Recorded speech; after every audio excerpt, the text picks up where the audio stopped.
Hello there. Welcome to this episode of Force Ghost Conversations. This is your host, Anthony King, and this week I will be discussing episode 5 from season 3 of The Bad Batch titled The Return. Before we get started, I'm inviting you to support Force Ghost Conversations on Patreon. If you're a fan of the podcast and would like to consider pledging your support, there will be a link at the episode description for you to check out the various tiers offered. Also, please be sure to check out our TeePublic store to buy some Force Ghost Conversations merchandise. And without further ado, it's time to gather around the campfire for some Force Ghost conversations.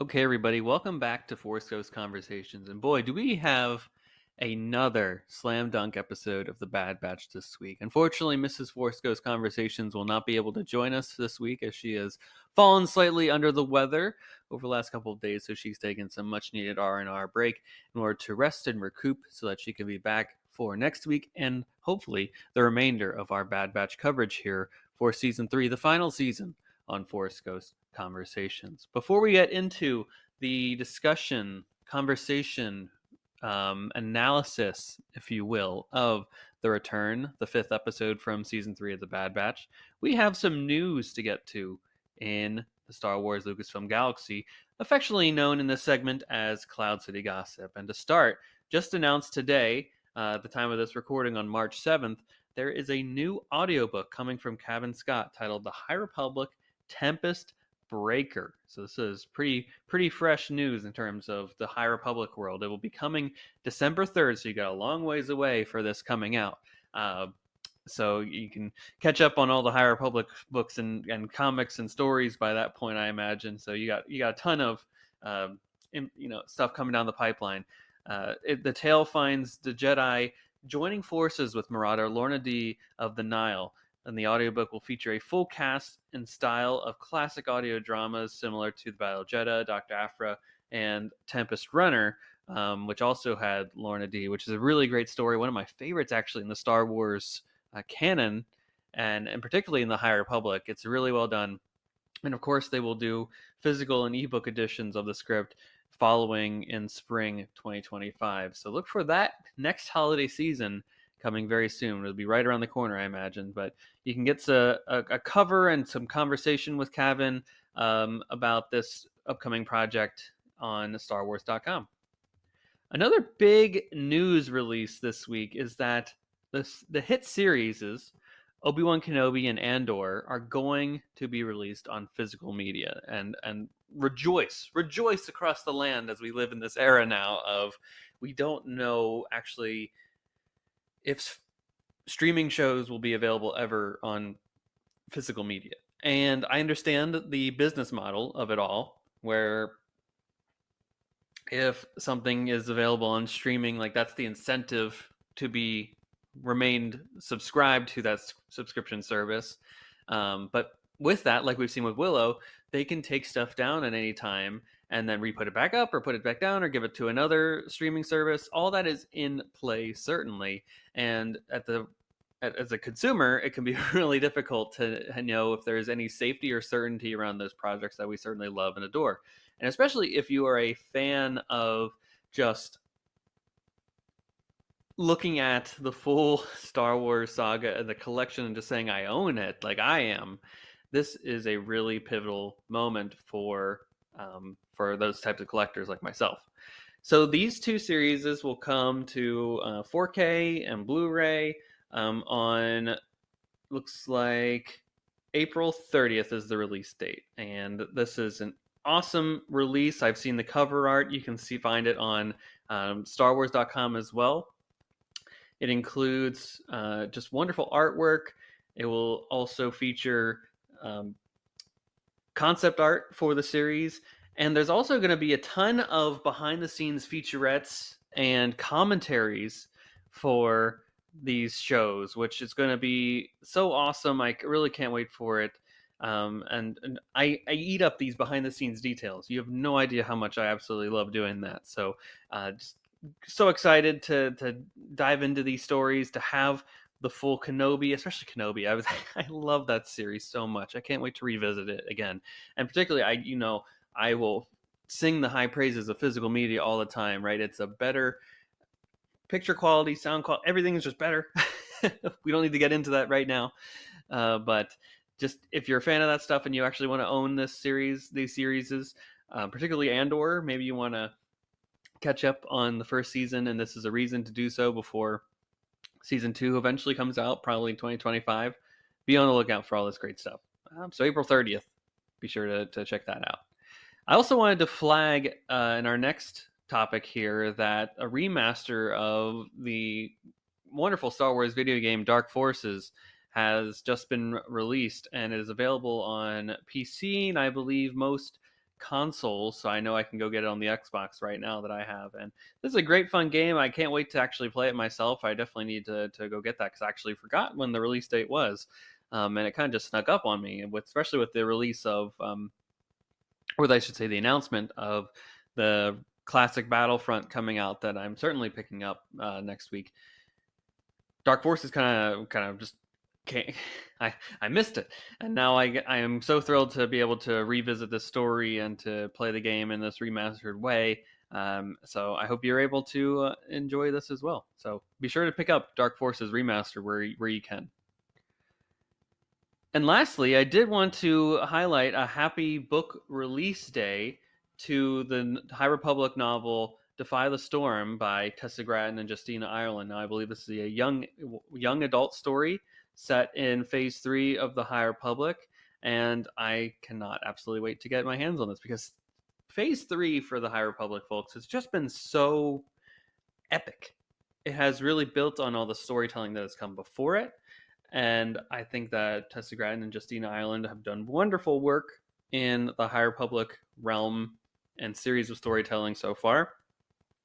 So for them to continue on those stories and the characters that they've kind of crafted and more or less taken to heart over the last couple of years, hey, this is an absolute must read, and this is really the first YA novel of this phase as well. So they've done a great job spacing out from the Eye of Darkness to the first kind of more middle grade reader story that came out a few weeks ago, and now Defy the Storm has now come out and the YA starting off the YA series. So a lot of High Republic coming down the way. A lot of great Star Wars stuff is now in our midst. And of course, we have Bad Batch to talk about. So on the other side of this short break here, we'll be back with some Bad Batch analysis for The Return. Stay tuned.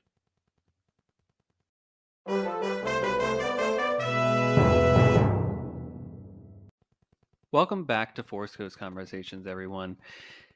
Let's dive into this new episode of The Bad Batch. It is titled The Return, and I think this is such an apt title. It was an episode that was certainly well needed. This was one that we absolutely needed as fans. This was a conversation that we've been looking forward to for almost 2 years now.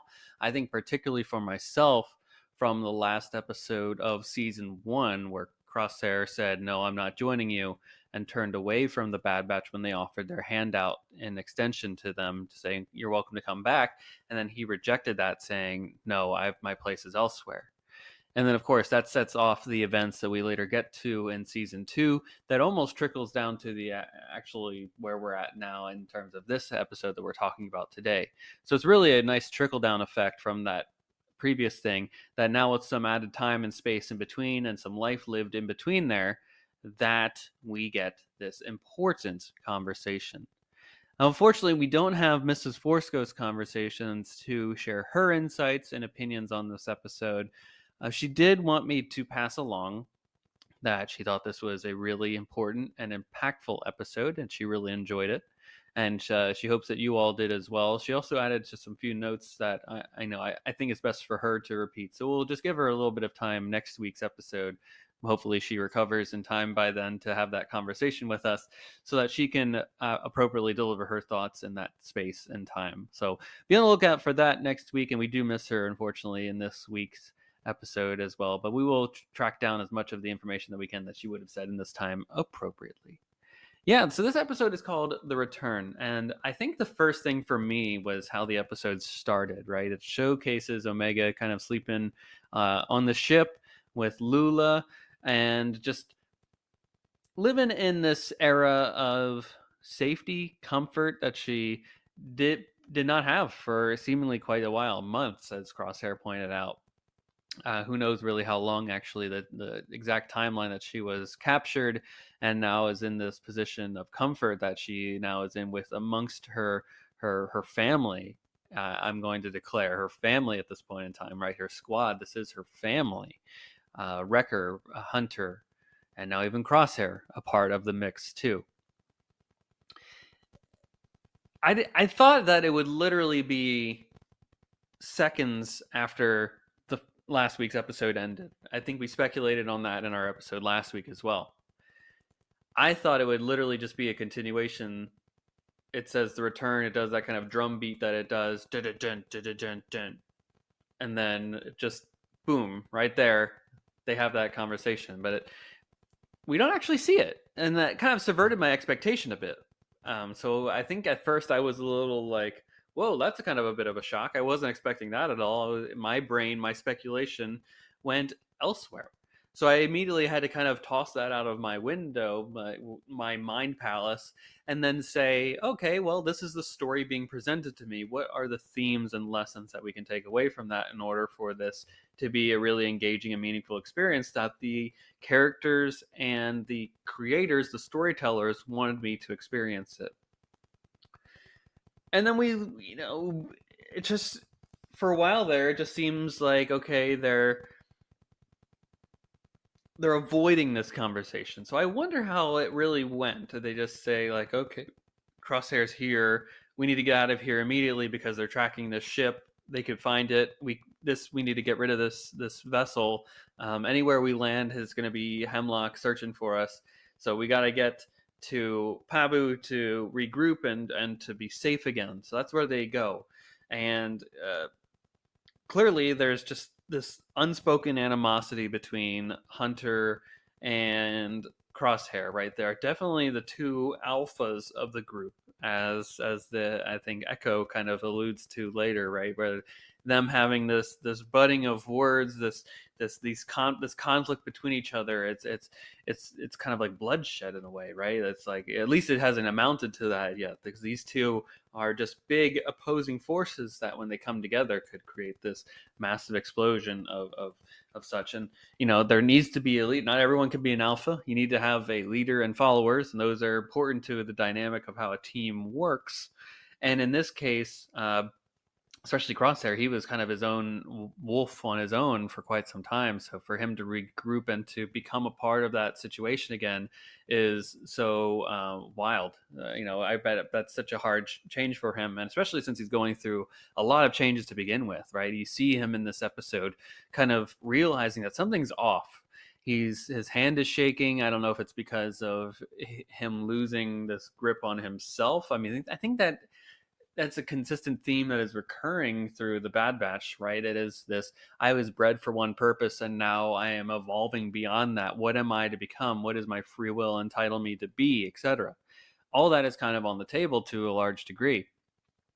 But for Crosshair, it's interesting because he is not only experiencing what I just talked about there, but he's literally losing his ability to actually, like, almost be such an effective sharpshooter in a way. And I love to see AZ again, and good to know that he is safe and all right. May he always be safe and all right. I know I speculated with Mrs. Forsker's conversation that, like, okay, is this the episode where Pabu gets annihilated entirely by a Hellfire rainstorm from a Star Destroyer, a couple Star Destroyers out in deep space? And thankfully that did not happen, and hopefully it never happens. I want AZ to constantly survive, and I want him to be there on Kefbir and The Rise of Skywalker. I want him to be at Exegol. I want that guy surviving. I want to be a part of Rey's new Jedi Order and years beyond that. May AZ never shut down. I hope he just starts up a droid retirement factory where him, 3PO, R2D2, and Chopper, they all just kind of sit, relax,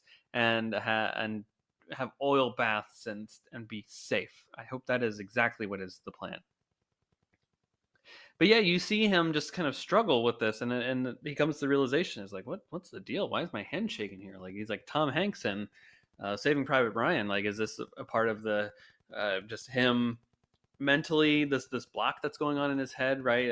I think of like a Spider-Man 2 where Peter Parker kind of loses his ability to be a Spider-Man for a while, and he has to regain that. Is that the thing? Like, there's just some type of mental block that's keeping him from being an epic sharpshooter? Is it that they did extensive torture and or training?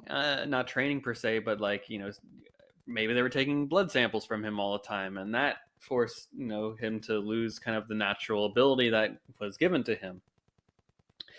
Or perhaps it was being on this outpost, this icy outpost, Barton 4, for quite some time. And maybe that being exposed to the harsh conditions is what affects everybody in a certain way, right? Maybe his result is that he now has nerve damage as a result of being in such horrible conditions with horrible clothing and all that. So perhaps it's an amalgam of all of that. I don't know, but it's just interesting to know that he ultimately is facing that problem that I just described way in the beginning there, where it is a guy that is now coming to the realization that he is no longer, or through a variety of different reasons, is not what he once was, and now is evolving beyond that. And what is that next chapter in my life? What is it that I become? Do I live here on Pabu? Do I rejoin this group that maybe or may not be welcoming me back with open arms? Do I go off in the galaxy to find my own way? Do I join a Rex and an Echo? I don't know. These are all grand questions. I think over the course of the next 10 episodes or so, we will get more information on that in the series. So, because so much, I won't say so much happens in the episode, but some of the big plot points is that, Echo comes to Pabu and they go off on this mission, or at least the attempt of a mission is to find where Mount Tantus is, with the intent of potentially freeing the clones that are there, just finding out more information on what is being done there, and maybe bringing that to light in a different way. Senator Chuchi could always highlight if they drop the right information to the right person. Perhaps she could showcase that to a larger audience. I don't know. All that could potentially be on the table as we go through the course of the rest of the season here. But basically, there's a data pad that is encrypted that they need an Imperial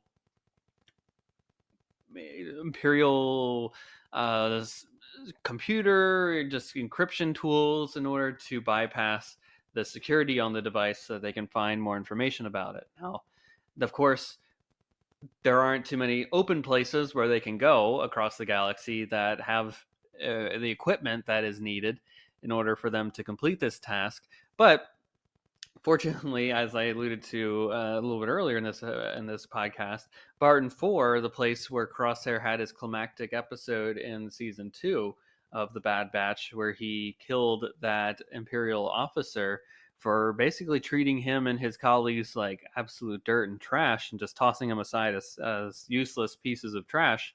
The turning point for Crosshair, right, where he learned that he was no longer a useful entity of the Empire, he was just a pawn that was meant to be thrown aside.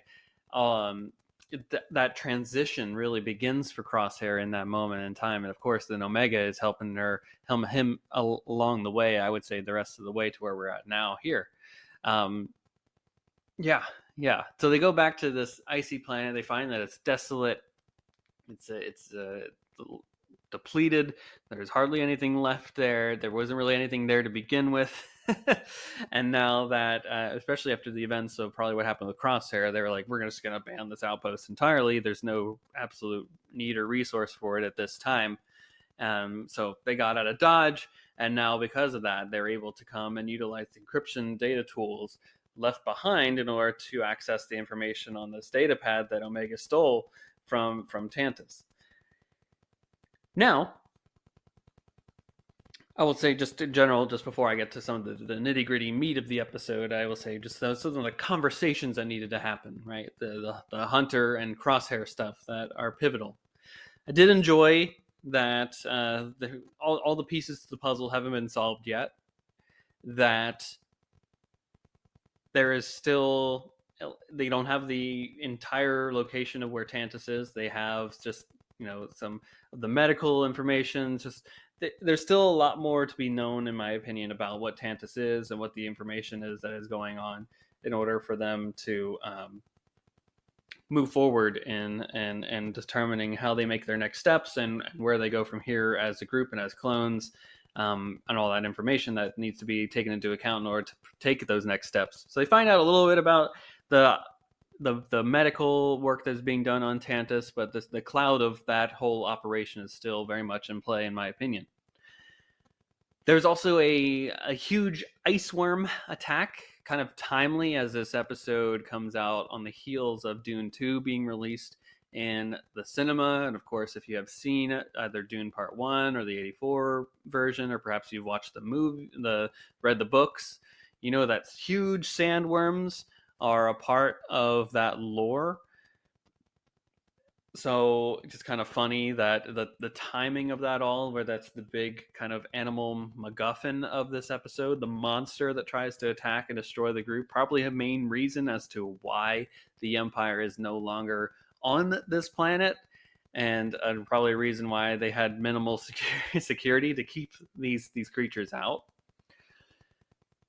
That was just cool to see, and I always like seeing these big monsters, these kaiju-like creatures attacking our Bad Batch crew, and always putting them in situations and circumstances that force them to utilize their abilities, but also think outside the box and challenge their abilities in order to solve what needs to be done so that they can proceed to the next chapter. It really stays in line with that B action movie adventure serial stuff that is at the core of what Star Wars is and what it's doing. So that brings us to kind of like this conversation that Hunter and Crosshair have, where they both spit out some big truths with each other, right? Like, Crosshair is like, you guys are kind of he kind of feels like what he's definitely, Hunter is like, you're holding back for something. Like, what have you done that how can I trust you, basically, if you are not willing to share? Are you gonna just run off again? Are you setting us up for a trap here? Like, there's just so much animosity between him, and then Crosshair eventually comes to the point where he's like, this is where I killed an Imperial officer, right? It's just a really well done scene, if you ask me, and